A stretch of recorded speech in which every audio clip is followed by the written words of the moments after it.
রাধে রাধে সবাইকে। So finally নিয়ে চলেছি তোমাদের জন্য Saturday after productive school routine. Basically স্যাটারডেতে আমাদের দিনটা স্কুলে অর্ধেক কেটে যায়, বাকিটা টিউশন। তো কিভাবে তার মাঝখানে সময় দিয়ে নিজেদের জন্য কিছু এক্সট্রা প্রোডাক্টিভ স্টাডি রুটিন করতে পারি সেটাই চলো তোমাদেরকে আজকে দেখাবো। আমাদের প্রত্যেকেরই সারা সপ্তাহে এই একটা দিনেই বোধ হয় সারা দিন স্কুল না হয়ে মাঝখানের দিকে অর্থাৎ টিফিন বেলায় ছুটি হয়ে যায়। ছুটি হওয়ার পর দুপুর 2টো নাগাদ বাড়ি ফিরে তখন কি করব সেটা ভাবতে ভাবতে বিকাল গড়িয়ে যায়। বিকাল গড়িয়ে যেতে না যেতে টিউশন এই সমস্ত করতে করতে পুরো স্যাটারডেটাই নষ্ট হয়ে যায়। বাট আমার কিন্তু স্যাটারডেতে স্কুল থেকে আসার পর একটা মিনিটও নষ্ট হয় না, বরং প্রত্যেকটা মিনিটে মিনিটে কিন্তু আমি দারুণভাবে ইউটিলাইজ করি। তো সবার ফার্স্টেই কিন্তু স্কুল থেকে আসার পর স্যাটারডে হোক কিংবা যে কোনো একটা দিন, সেই দিনেই কিন্তু স্কুল থেকে বাড়ি এসে আমাদের প্রথম কাজ হচ্ছে আমাদের ইউজ করা টিফিন বক্স আর জলের বোতলটা বার করা। তাছাড়াও কিন্তু আমরা স্কুল থেকে আসার পথে অনেক খাবার কিনে থাকি, সেগুলো একটা একটা করে বার করে স্কুল ব্যাগটাকে ক্লিন করা। ধরো তুমি হয়তো স্যাটারডেতে স্কুলের টিফিন বক্সটা বার করতে ভুলে গেছো, ব্যাগে রয়ে গেছে। আর সানডেতে তো এমনিতেও আমরা ব্যাগে খুব একটা হাত দিই না, ডাইরেক্ট মানডেতে গিয়ে যখন আমরা স্কুলে যাব তখন যদি ব্যাগ খুলে দেখি এরকম একটা বাসি টিফিন বক্স পড়ে রয়েছে ব্যাগের মধ্যে, তাহলে দিনের শুরুটাই কেমন যেন বেকার হয়ে যায়। এরপর কিন্তু আমার ফুল বডিটা হাইড্রেশনের জন্য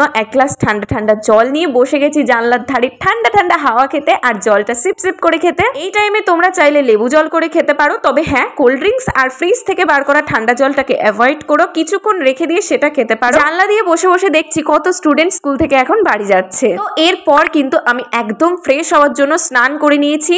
এইবার অনেকের মনে হতেই পারে দিদি স্কুলে যাওয়ার আগে তো আমরা প্রত্যেকেই স্নান করে যাই, তাহলে তুমি এখন করছো কেন স্কুল থেকে আসার পর? আচ্ছা চলো বিষয়টা তাহলে বলি। আমার মতন অনেকেই আছো যারা হয়তো সানডেতে টিউশন কিংবা এক্সট্রা কারিকুলামের জন্য হেয়ার ওয়াশ করার টাইম পাও না, হাতে থাকছে শুধু স্যাটারডে। বাট এই স্যাটারডেতেও যেহেতু স্কুলে যাওয়ার ঝোঁক থাকে তাই আমাদের হেয়ার ওয়াশ করা তো বাদই দিলাম। বাট আমি কি করতাম, স্কুলে যাওয়ার আগে নর্মালি স্নান করেই যেতাম, বাট বাড়ি এসে hair wash, body wash, face wash সমস্ত কিছু অনেকটা টাইম নিয়ে আর কি বসে বসে করতাম। আর জানো তো স্যাটারডেতে যেহেতু তাড়াতাড়ি বাড়ি চলে আসতাম, বাড়ি এসে দেখতাম মার অনেক কাজ বাকি আছে, তাই মা বলতো পুজোটা একটু দিয়ে দিলে আমার কাজটা এগিয়ে যাবে। তাই আমিও ভাবতাম চলো তাহলে পুজোটাও দিয়ে দিই, আমার যেহেতু ভালোভাবে স্নান করা হয়েই গেছে। তো এরপর কিন্তু আমি চলে এসেছি ছাদে, যেহেতু এখন প্রায় 3টে বেজেই গেছে আর 3টের সময় এখন রোদও নেই ছাদে খুব একটা, আর হাওয়ায় হাওয়ায় চুলটা শুকানোও উচিত, না হলে তো অনেকটাই আমাদের চুলটা ভিজে থাকবে। তবে আমি বলবো কখনোই কিন্তু হেয়ার ড্রায়ার ইউজ করো না। আমাদের এই টিনেজার বলো আর যে কোনো বয়সেই বলো, হেয়ার ড্রায়ার কিন্তু ভীষণই ক্ষতি করে। তাই সবসময় চেষ্টা করবে হালকা হাওয়ার মধ্যে চুলটা শোকানোর, তবে রোদ্রেও কখনো বসবে না চুল শোকানোর জন্য। তো এরপর কিন্তু আমি লিভনের একটা সিরাম ইউজ করে নিচ্ছি, যার স্মেলটা অসাধারণ। যদিও এখন গরমকাল আবার হালকা প্যাচপ্যাচে বর্ষাকালও, তাই অল্প একটু ইউজ করছি। তো এরপর কিন্তু আমি আমার সেকেন্ড মিল মানে লাঞ্চটা কমপ্লিট করে প্রপারলি চলে এসেছি। যদিও খুবই খিদে পেয়েছিল, তাও স্নান ট্রান যেগুলো করা বাকি ছিল সেগুলো করে নিয়ে তারপর আমি লাঞ্চটা করেছি। তো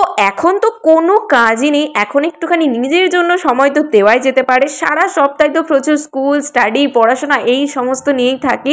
তো এই যে স্যাটারডে এই টাইমটা একটুখানি নিজেদের জন্য কিন্তু আমরা টাইম দিতে পারি।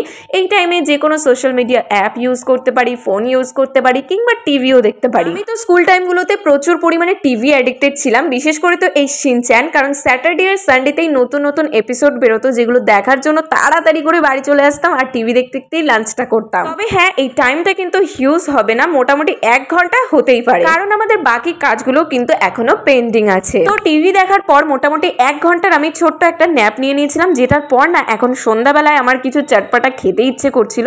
বাট আমাদের ম্যাক্সিমাম বাঙালি ফ্যামিলিতে আশা করি এই স্যাটারডেতে সবসময় ভেজ রান্না হয়, যার কারণে না নন ভেজটা অ্যালাউ হয় না। তো সন্ধ্যাবেলায় এখন চটপটা কিছু খাওয়ার একদমই নাম নেওয়া যাবে না, তার কারণেই আমি ভাবলাম চলো তাহলে ফ্রুটস যেহেতু আছে ফ্রুটস ইনটেক করা যাক। তবে পেয়ারা আর কামরাঙার মধ্যে আমি কামরাঙাটাই চুজ করেছিলাম।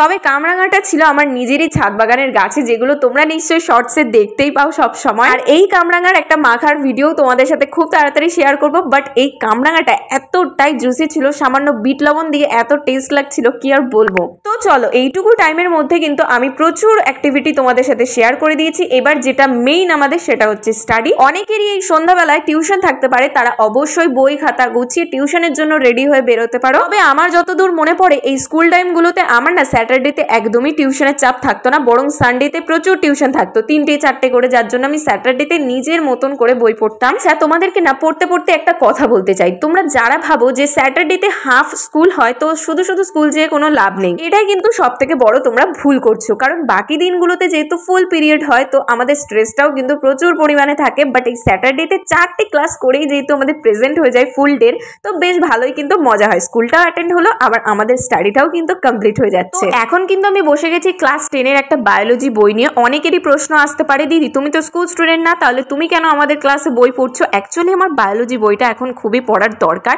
তার কারণে আমি সেল বা কোষের চ্যাপ্টারটা নিয়ে বসেছিলাম। তো ভাবছিলাম পড়ছি যেহেতু, তাহলে তোমাদের সাথেও শেয়ার করি একটা অনেস্ট রুটিন। তোমরা কিন্তু একটা জিনিস এখানে ফলো করেই দেখেছো যে আমি কিন্তু সবার ফার্স্টে টেক্সট বুকটা পড়ে নিয়েছিলাম, তারপর কিন্তু আমার বানানো কিছু নোটস বা ইউটিউব থেকে বানানো কিছু নোটস আমি রিভিশন করছি। এই জন্যই কিন্তু 2 বার করে যখন একই কোয়েশ্চেন পড়া হবে, একবার টেক্সট বুক থেকে একবার নোটবুক থেকে, তখন কিন্তু খুব ভালোভাবে সেটা মেমোরেবল হবে। তো 40 থেকে 45 মিনিট একটানা মুখস্থ করার পর কিন্তু এখন আমি একটা 10 মিনিটের ব্রেক নিয়ে নেব, যেখানে আমার মা একটা ক্রিম রোল ধরিয়ে দিয়েছে আমার হাতে, সেটাই আমি খেয়ে নিচ্ছিলাম। আর হ্যাঁ, যারা মনে করো যে 3-4 ঘন্টা একটানা পড়া মানেই সেটা খুবই ভালো পড়া, কিন্তু না, তোমরা যদি মোটামুটি আধা ঘন্টাও মন দিয়ে কোনো পড়া করো সেটাও কিন্তু তোমাদের ভীষণভাবে মনে থাকবে মাথার মধ্যে। আর সবসময় কিন্তু চেষ্টা করবে 10 মিনিটের করে একটা ব্রেক নেওয়ার মাঝখানে, না হলে কিন্তু আমাদের ব্রেনে নতুন জিনিস আর ধরতে চাইবে না। যেহেতু ফার্স্ট স্লটেই আমি মুখস্থ জিনিস করে নিয়েছি, এখন আমার ইচ্ছে করছে কিছু লেখালেখির করার, তার জন্য আমি কিন্তু ম্যাথ নিয়ে বসে গেছি। তোমরাও চাইলে কিন্তু অবশ্যই সন্ধ্যাবেলায় 2 ঘন্টা ম্যাথ প্র্যাকটিস করার চেষ্টা করবে। যারা হয়তো ম্যাথ প্র্যাকটিস করতে ভয় পাও তাদের জন্য বলবো ঠিক আমার মতনই তোমরা ফলো করতে পারো। স্যাটারডেতে এমন একটা টাইম ফিক্সড করো যেই টাইমেই তোমরা 2 ঘন্টা 3 ঘন্টা শুধুমাত্র ম্যাথ করবে।